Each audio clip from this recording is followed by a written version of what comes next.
Quand l'enseignante est venue nous rencontrer la première fois pour intégrer David, on était un peu dans un sentiment d'urgence. C'est-à-dire que ça prenait une nouvelle place de stage pour David.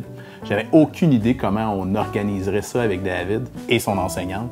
Mais rapidement, on s'est dit, ben go, on fonce, puis on va accueillir David, puis on va l'intégrer dans notre service. Ce qui s'est super bien déroulé, en fait.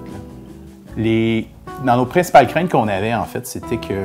En fait, moi, c'était plus par rapport à David. Je voulais pas qu'il vive un échec. Je savais ici que mon personnel était capable de l'accueillir, que les cuisines étaient pour faire leur travail avec lui, mais je voulais juste pas que David vive un échec par rapport à ça, parce qu'il tenait vraiment beaucoup à venir travailler pour nous. Fait que c'était principalement ça, notre crainte qu'on avait. Donc, on travaillait avec le personnel pour faire en sorte que son intégration se passe bien, puis que, finalement, David puisse vivre une belle réussite, ce qu'on vit présentement là, avec lui. Ouais, j'ai connu ce bâtiment-là depuis que maman avait travaillé ici depuis 8 ans, environ en 2016. Ce qui a été le plus aidant, en fait, c'est que David connaissait déjà le CHSLD parce que sa mère travaillait ici, travaille encore ici. Donc, les gens connaissaient David, puis David connaissait aussi certains résidents. Donc, dans son intégration, il connaissait les lieux, il connaissait déjà plusieurs personnes, fait que ça a été beaucoup plus facile pour lui de venir travailler. Il avait même déjà fait du bénévolat auparavant, donc il se sentait comme chez lui ici, là. Présentement, David, dans son rôle avec l'équipe, il travaille à la cuisine, il est préposé au service alimentaire, donc il dresse les tables, il dessert les personnes, les repas des personnes. Il fait aussi du portionnement à l'occasion, il fait aussi de la rotation. Alors, il a aussi fait une feuille de route pour d'autres tâches comme vider les bacs de récup, aller nettoyer les micro-ondes au sous-sol. Puis ce que David fait super bien, en fait, il suit sa route. À tous les jours, il y a des nouvelles tâches à faire. Puis ce qu'il aime vraiment beaucoup, souvent, c'est de prendre le temps de jaser avec certains résidents ici qu'il connaît bien, puis que les résidents connaissent aussi.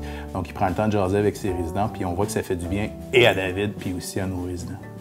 Ce qui est de bénéfique, petite anecdote, en fait, c'est quand on a donné à David, qu'on lui a dit qu'il était pour être embauché, la première chose qu'il nous a dit, il était embauché en décembre, c'est « je vais pouvoir faire des cadeaux de Noël à ma famille, puis est-ce que je vais avoir un vrai uniforme puis une vraie carte d'employé? » Fait que ça, pour nous, ça témoigne vraiment que l'intégration de David, ça a venu changer sa vie, puis ça a fait qu'il se sent comme tout le monde, dans le fond, par rapport à ça, puis par rapport à son travail puis à son intégration sociale.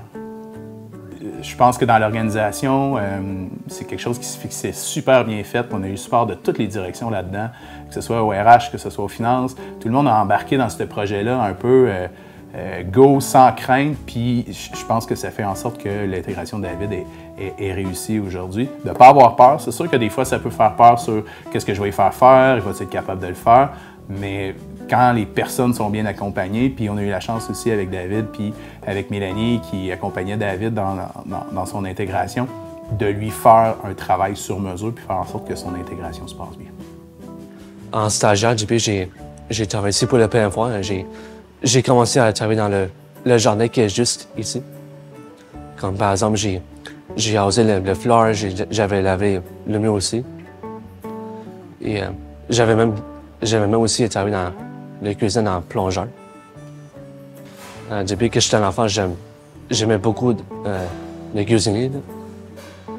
Sinon, il y avait plein des émissions de cuisine que j'adorais de regarder, comme Un souper presque parfait, MasterChef, Le Chef, etc. Je me sentais tout fier de moi, là, après tous les efforts que j'ai vécus. Et je trouvais que ça vraiment valait le coup de travailler ici. C'était plus avec tous les gens que j'ai travaillé avec. Là. Sinon, c'était aussi avec tous les résidents qu'on prend soin aussi.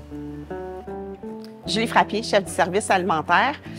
C'est aujourd'hui ici pour David. C'est Yann Frédéric qui m'a parlé un petit peu d'intégrer David dans le service alimentaire parce que c'est quelque chose qu'il voulait faire. Donc nous, vraiment, dès l'instant qu'il en a parlé, l'idée m'a vraiment plu. Donc on a fait un petit peu les démarches avec les ressources humaines et la direction. Tout s'est vraiment très, très, très bien emboîté. On a accueilli à bras ouverts David. Mon équipe au service alimentaire l'a vraiment pris sous son aile. Chacun de mes employés a vraiment été heureux là, de participer un petit peu là, à son apprentissage. Puis, pour vrai, ça a été un charme. Je fais juste recommander ça à tout le monde, si vous voulez. C'est vraiment une super belle expérience humaine pour tout le monde. Et on est aux anges depuis que David est ici avec nous.